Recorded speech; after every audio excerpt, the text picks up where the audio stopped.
di mana kapal itu ada daknya itu berlantai-lantai. Yang bawah semua orang itu kan butuh air, ya kan? Yang ada di kapal itu, kapal laut itu butuh air semuanya. Kalau yang bawah itu kalau butuh air berarti harus ke atas, benar? Harus naik ke atas, ngambil air dari atas, baru bawa turun ke bawah. Celetuk kata seorang, kata orang bawah,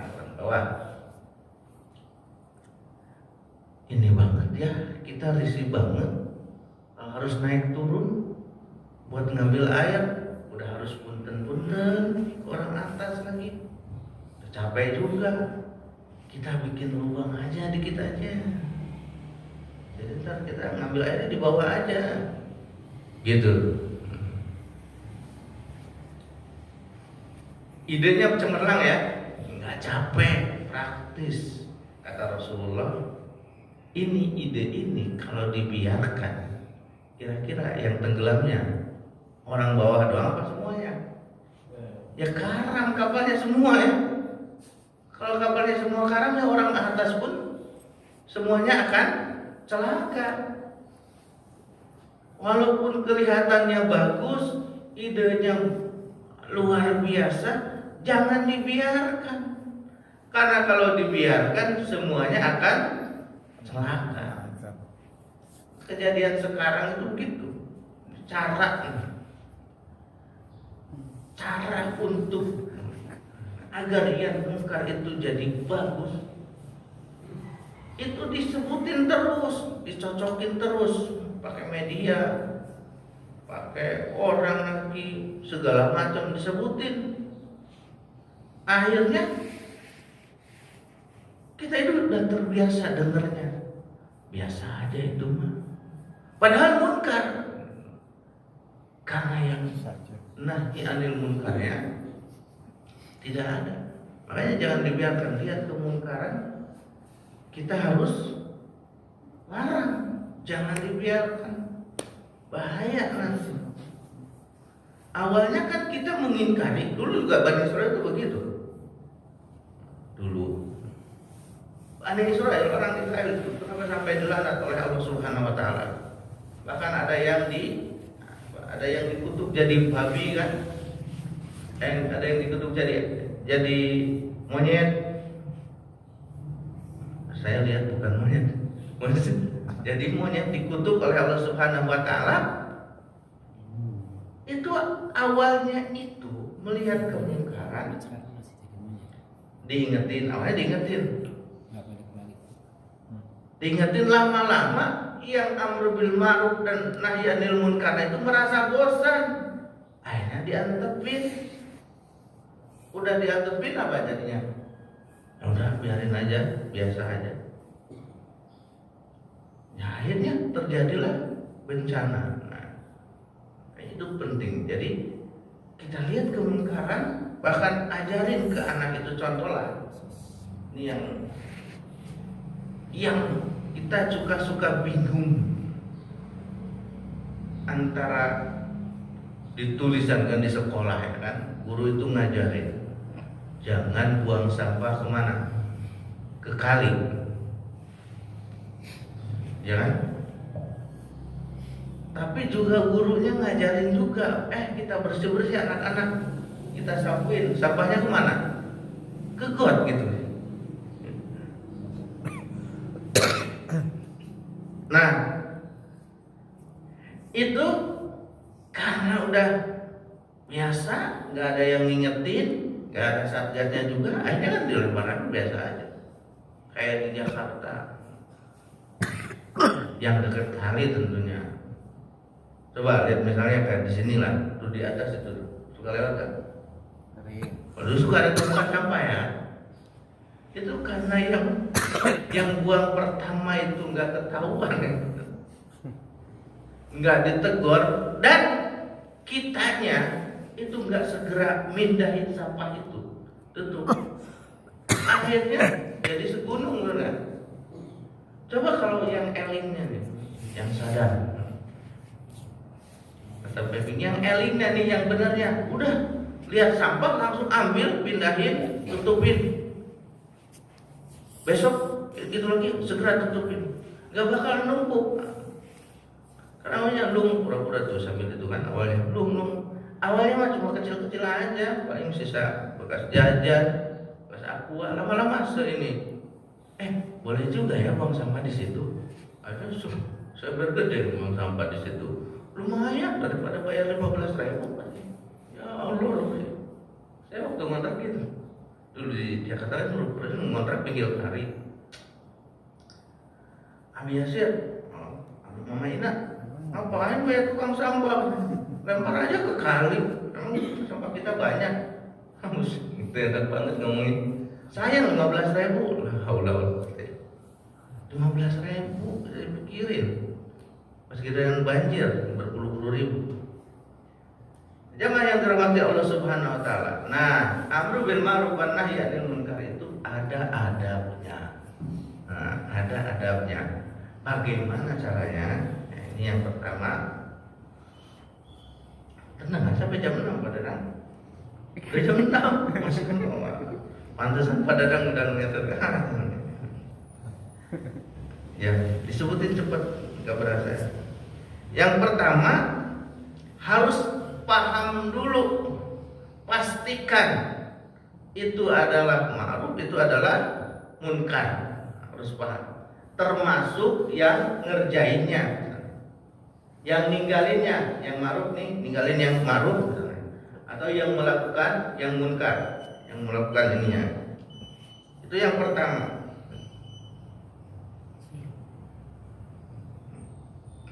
Yang kedua,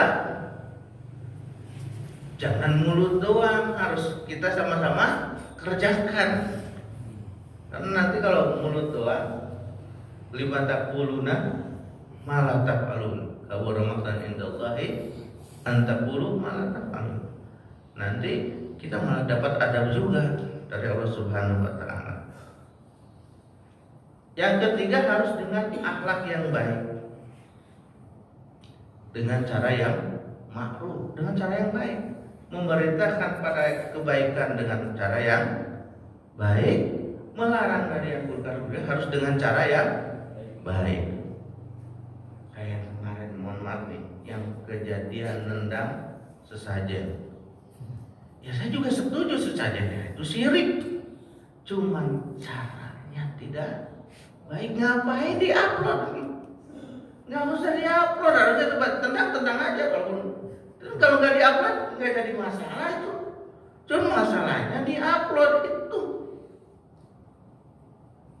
Yang kedua tidak dengan itu contoh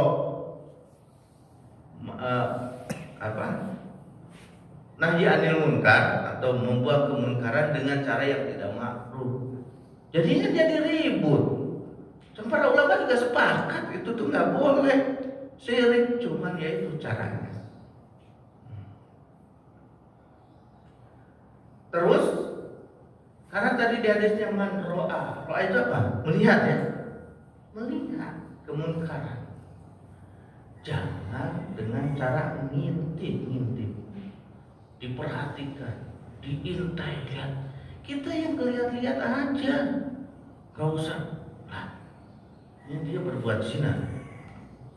Siapin handphone, ngomongnya mungkin, atau mungkin siapin ini, lihat yang munkar itu, di foto-foto, nggak boleh. Makanya tidak boleh jadi tontonan zinanya, karena al-aslu misalnya, apalagi kalau munkarnya itu aib bagi seorang mukmin, aslinya harus ditutupi, tidak boleh dibuka. Jadi ketika misalnya kita melihat seorang yang dicurigai berbuat zina, jangan diintip.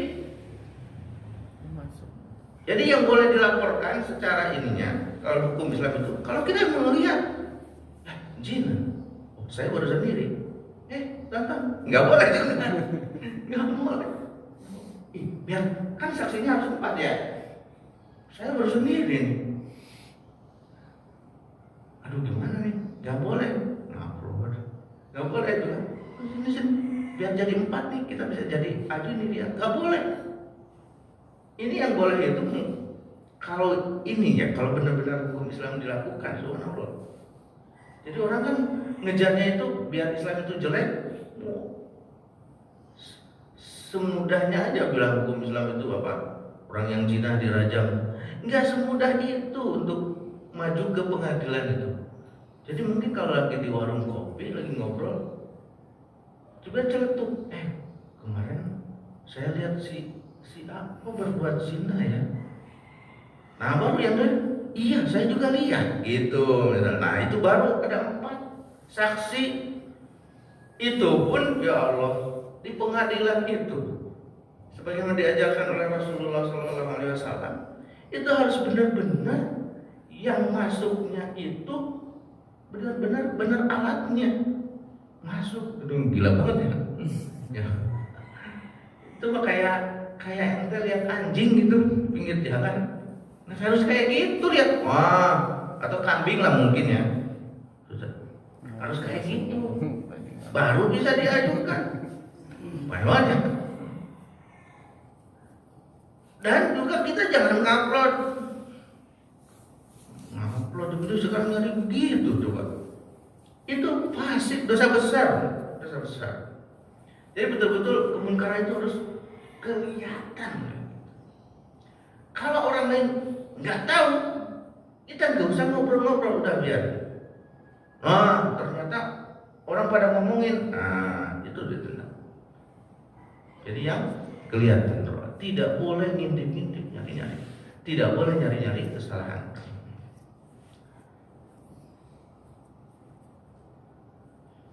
Yang selanjutnya adalah harus diberi peringatan dulu, dikasih tahu dulu. Jangan-jangan dia tidak tahu.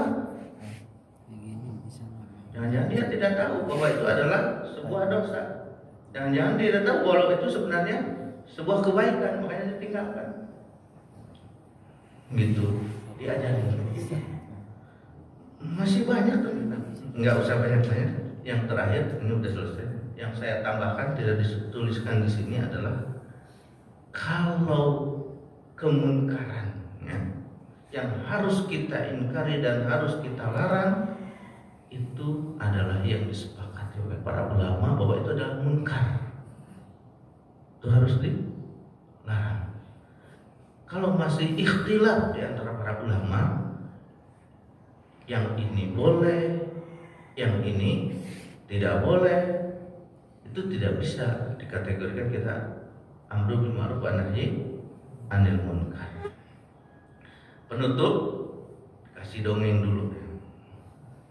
Bagaimana Rasulullah SAW itu al-amru bil ma'ruf wa nahyi anil munkar. Lagi ngumpul Rasulullah dengan para sahabat, lagi ngumpul. Ujuk-ujuk ada orang Badui datang ke masjid, nyari pojokan dia, koer-koer, buka celana, kencing di masjid. Waduh, sahabat, eta si goblok, itu para kesel tuh sahabat di masjid. Coba bayangin, diri cer aja. Kata Rasulullah, cicing, diam. Itu kan Umar udah merah banget. Diam. Dia sampai dibiarin sampai selesai kencing. Udah selesai kan diketuk-ketuk. Itu ada gitu. Gitu, goyang-goyang udah. Kenapa? Tidak langsung dilarang. Kan itu munkar kan? Di hadapan Rasulullah, di hadapan para sahabat. Yang orang Badui memang begitu biasanya. Dia taunya semuanya itu tempat kencing. Kan supir begitu kan? Padahal gitu. WC-nya pintunya ada, WC-nya nggak ada. Yang penting mah gitu, nyuci banyak kalau supir. Makanya di terminal itu kan di antaranya bau wali lebih bau apa? Kencing biasa nih. Begitu, dikotek-kotek. Itu kemungkaran, betul-betul kemungkaran. Kencing di mana? Di masjid. Di hadapan siapa? Di hadapan Rasulullah yang terhormat dan para sahabat. Tapi Rasulullah tidak langsung melarang. di dalam ujung siap mau ada dirinya deh. Enggak begitu. Karena bisa jadi kalau langsung dilarang, hei, diteriakin kocar-kacir kemana-mana itu kencing kan, bisa jadi. Udah gitu bisa jadi menyakitkan. Nah, tapi Rasulullah dengan ma'ruf ditahan, biarin. Akhirnya setelah selesai dipanggil, ngomong dan akhirnya masuk Islam. Nah, jadi amru bil ma'ruf nahi anil munkar pun harus dengan yang baik. Harus dengan yang baik, dengan cara yang baik. Kalau tidak dilakukan dengan itu, yang terakhir yang tidak boleh terjadi adalah kita mencegah kemunkaran atau merintah pada yang ma'ruf itu. Misal kemunkaran, jangan mendatangkan kemungkaran yang lebih besar. Kita nahan perbuatan dosa, tapi jangan membuat malah jadi ada dosa yang besar. Misalnya, mohon maaf nih, misalnya ada orang lagi gaplek, kita tendang-tendang, gaplek aja lo, ngapain lo, ngaji sono. Kira-kira apa yang terjadi? Malah ada kemungkaran yang lebih besar. Makanya jangan mencegah kemungkaran itu malah akan mendapatkan kemungkaran yang lebih besar. Jangan. Tapi harus paling tidak seberapa-berapanya imbas. Jangan jadi lebih besar, malah manjang. Itu aja yang bisa saya sampaikan, mudah-mudahan bermanfaat. Mudah-mudahan kita semua selalu dijaga oleh Allah Subhanahu wa Ta'ala di dalam kebaikan, dan kita semua juga dijaga kesehatan kita oleh Allah Subhanahu wa Ta'ala. Dan anak-anak kita juga menjadi anak-anak yang soleh, tetangga yang soleh, dan juga kita mempunyai lingkungan yang tenteram, aman, bisa selamat dunia akhirat. Assalamualaikum warahmatullahi wabarakatuh.